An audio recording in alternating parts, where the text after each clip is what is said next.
I only know of one chick that has, well, two chicks actually that have disappeared from the nest. One within a couple days of me fostering it into the nest, and one a couple days after the banding at 8 weeks old. Otherwise, the adults do a very good job of making the nests.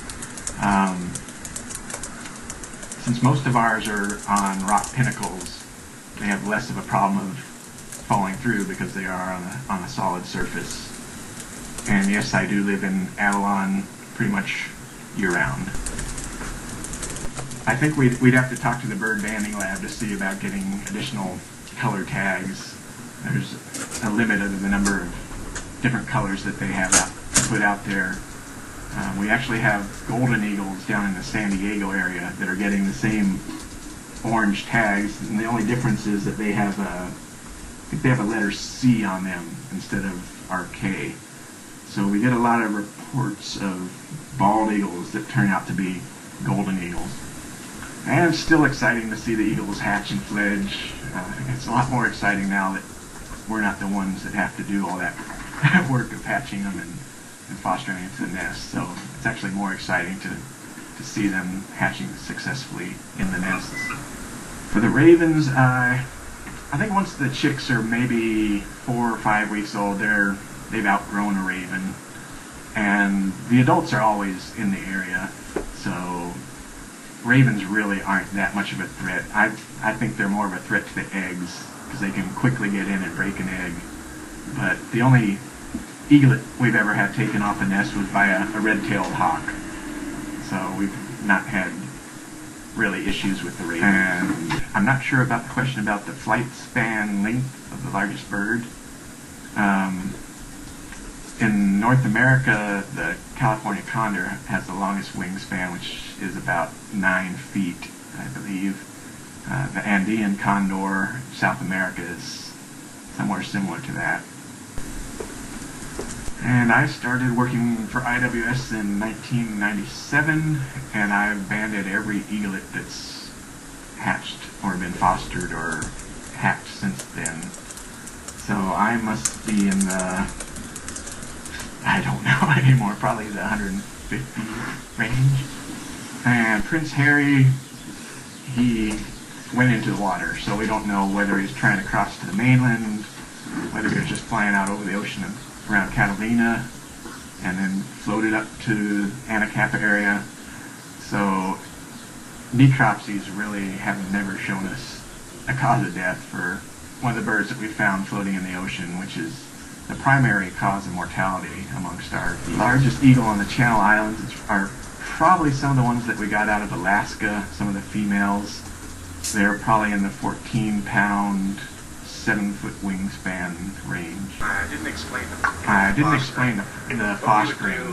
What we would do is go into the nest a couple days after the eggs were laid, place them with an artificial egg, take the real egg either up to the San Francisco Zoo through 2004 or to our office here in 2005 through 2008, hatch the chicks, and then when they're about a week old, we'd foster them back into the nests. Many of the nests we could walk to, but some of the more difficult ones, such as Pinnacle Rock, we did use a helicopter, which would carry me about 100 feet below it via a rope and just carry me to the nest, place me in the nest, and then I would replace the fake eggs with chicks and be gone, and the adults just come back and raise them like they hatched during that 25 seconds I was there.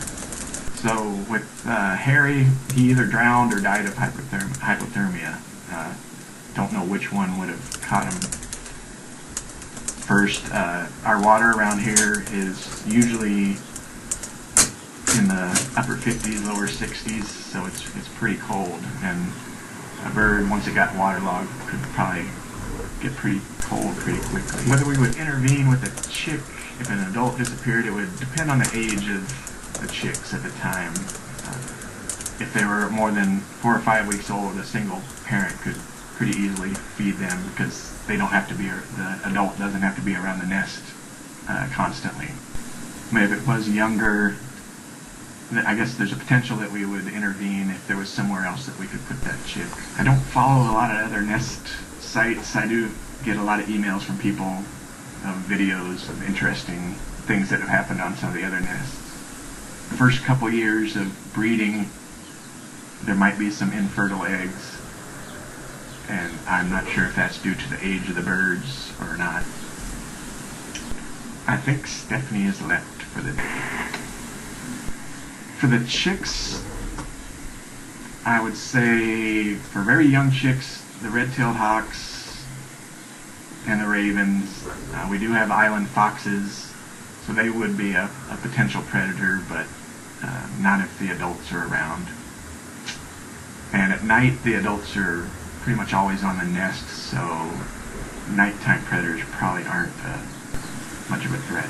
We have had, well, in our nest over the years, we've seen deer walk through some of the nests, rattlesnakes, cats, foxes, ground squirrels, which wouldn't be a threat. Mice, definitely not a threat. For Catalina, I don't think we've gotten to, we didn't have chicks actually hatch in the nest here until 2007. So none of those naturally born chicks have come to breeding age yet. The safest nest.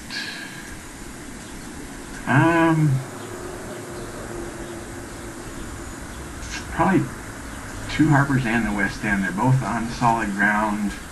They're both difficult for people to reach, which is a good thing.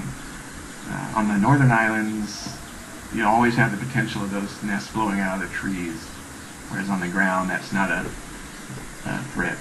In terms of predators, the foxes can get into any of the nests. They can climb trees, just like cats, and we've seen them in most of the nests that have cameras on them. Do they pass gas? I imagine they probably do, but I've never been present. The distance to watch an active nest really varies with the location of the nest. They don't like you to be above them. If you're in a car, that's a lot better than being outside of a vehicle. But we generally try to keep about a 1,500 foot buffer zone around the nests. Sometimes we have to get closer, maybe 800 feet or so, to be able to actually see into the nest, but we try to keep a pretty good buffer. All the nesting pairs on the islands are ones that we either hacked out from the towers when they were 12 weeks old, that were collected in Northern California, British Columbia, Washington, and Alaska, or came from the San Francisco Zoo's breeding pairs. They had 6 or 7 breeding pairs for many years, from ones that we fostered into the nest, and now we're starting to get ones that actually hatched in the nests. We've had avian pox, but that actually was in birds that we had gotten from Alaska, so they actually had it from Alaska. We haven't had much issue with West Nile because there's not much in the way of mosquitoes out on the islands. They are pretty much desert islands. We've never really had much problem with any disease out here. We don't do a lot of volunteer stuff. Sometimes some of my previous employees like to come back for a week or two and do some volunteer work to get back on the islands and look for eagles, but some of the islands are pretty restricted, and if we were to take people around, they wouldn't be able to drive. We use ATVs or trucks with special permits, so it wouldn't help a lot to have some volunteers unless they wanted to be dropped off at a nest first thing in the morning and picked up last thing in the afternoon. We have a lot of birds that aren't paired up yet, but sometimes it takes many, many years. For instance, Crystal, who was released in 1984, I think her first year of breeding was 1998 or 99. So they can go for quite a long time without Lex Luthor, number 51. I actually think I saw him this morning flying around Hague Press here on Catalina. I've got a picture that we'll put in the update, and we're pretty sure it's 51. He's been seen back and forth on San Clemente and here. I may have actually seen them fly from Catalina to San Clemente last Friday, I think. And it doesn't have a mate as of yet, although we thought he was going to mate with A32 out on San Clemente Island. There is a chance that the middle ranch pair could lay eggs. Usually when they lose a clutch, it takes about a month to relay. So right now we're getting to about the point where they would try again. They've been seen together, so there's a chance still. And we're still waiting for the Twin Rocks pair to lay and several pair up on Santa Cruz Island. So I've had eggs into the end of April before, so we still have about a month of potential egg laying. And I think it was the middle ranch pair you're talking about that lost eggs, and they actually lost 3 of them. Pinnacle Rock lost 2 eggs but laid a third, and that one is due to hatch towards the end of this week.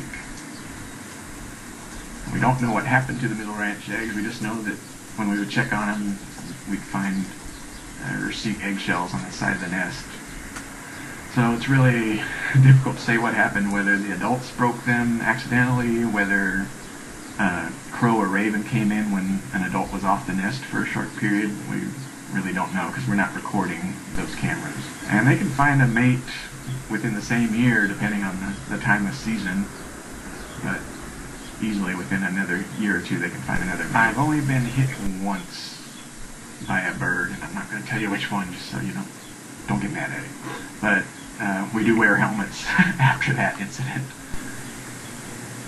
The eggs need to be kept warm, probably about 70 degrees or so to remain viable. So the birds will lay on them for a while and then get up and let them cool down. And that's how they delay the first egg. And what that does is it has the first 2 chicks hatch more synchronously, so that one isn't a lot bigger than the other, and the second one has a chance of actually surviving. The third one, I think, is just sort of insurance. But we're fortunate out here that there's plenty of food for all 3 of the chicks to be fed well. And like I said at the beginning of this, the first egg generally hatches about 36 to 40 days after being laid, so there can be a 4 or 5 day delay in their hatching. Yeah, with the 2 arbors nest, there's always an adult looking at the eggs, so sometimes what they do to get their mate to come in is when they see them flying by, they actually just take off, and that says, you better come take over or you're going to lose your eggs. We haven't had any chicks kill each other. That is the sibling rivalry. If there were a low food year, then it is possible that the first chick would kill the second chick. But that's literally, they're developing a pecking order. So the dominant one gets fed first, and then it moves down the pecking order, literally, to the smaller, weaker chicks. And like I said, we've never had an issue with not having enough food to feed them all. And no, that's a dog downstairs. My favorite nest, sort of like the location of the rattlesnake nest. It's in a tall oak in a nice secluded canyon with a stream running by. Nice view. So that's probably my actually favorite nest. And we really don't know what happened to the second egg in the 2 arbors nest last year. I think that one of the eggs probably got cracked when the second egg was laid, because it was laid outside of the bowl and she had to push it into the bowl, and it looked like they sort of hit each other pretty hard. So I think one of them probably got cracked and just leaked out and dehydrated. We haven't found any osprey nests yet on the islands, but this year we are seeing pairs on Catalina, so there's the potential for osprey nests this year. And we've been seeing a lot of osprey on Santa Cruz Island, so I think within the next couple of years we're going to get some osprey breeding on the islands.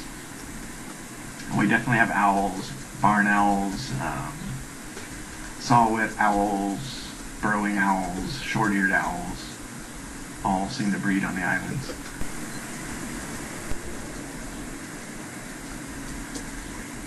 And I don't think the parents really taunt the chicks for fledging. I think that's a misperception.